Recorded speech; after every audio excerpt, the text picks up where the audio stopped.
มันอยู่บ่พ่อใหญ่ได้โยก็น้อย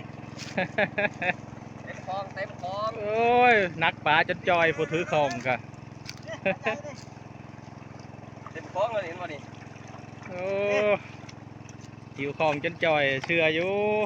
สิให้เบิ่งของดีใส่เดี๋ยวอันนี้ก่อนเอาดีๆเลยของดีอ้าวก็นี่มันดีลายอยู่ใส่มีบ่ตัวใหญ่นะเดี๋ยวให้เบิ่งของดีของเต็มได้บ่พ่อใหญ่เอาไปใหญ่ได้พ่อใหญ่เลยโอ้พ่อใหญ่คือครับว้าวเอาไปเผาอันนั้นได้บ่วะเอาเกลือขี้ต้มแล้วเผาบ่ได้บ่คักแต่ได้น่ะพ่อใหญ่เอาปลาน้อย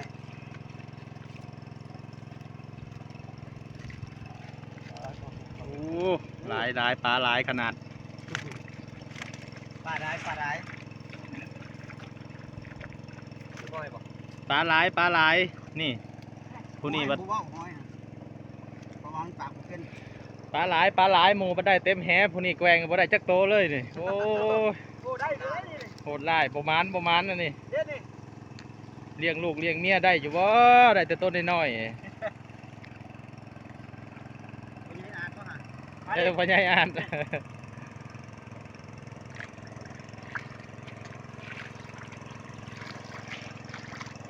๋ยวต้อง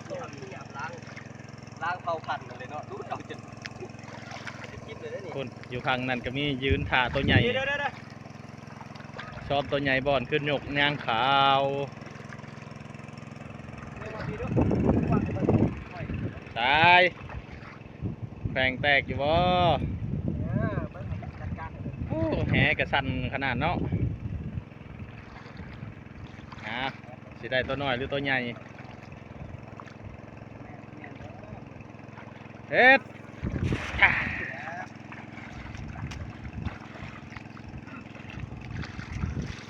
แล้วว่าเราคนกินหอยด้วยแต่มันกินเลยโอ้ยติดต่ำว่าเลยนะมันประมาณน่ะ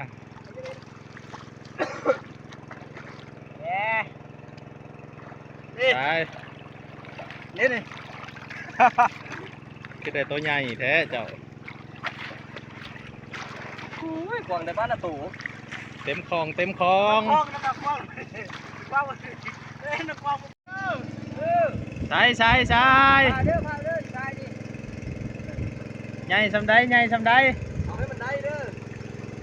ใหญ่สปาบิ๊กป้อมบ่ได้ได้ใหญ่สปาบิ๊กป้อมน่ะโอ้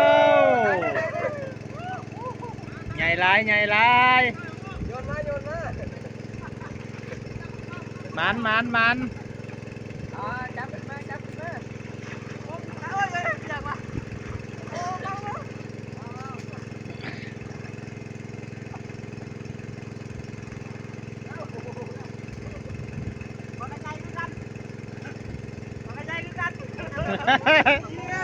ใช่